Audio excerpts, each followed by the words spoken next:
Moon sale காலை 9 மணியிலிருந்து இரவு 12 மணி வரை. ஜூலை 29 ஒரு நாள் மட்டும்.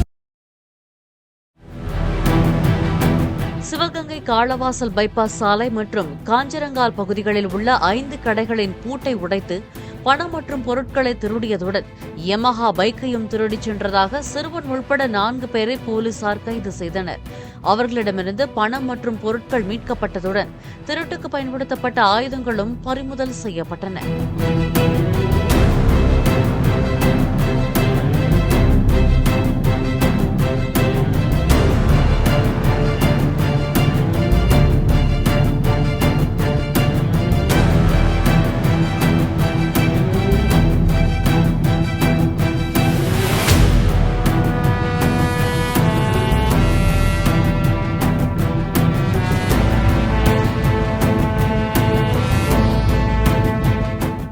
மூன் சேல் காலை 9 மணியிலிருந்து இரவு 12 மணி வரை. ஜூலை 29 ஒரு நாள் மட்டும்.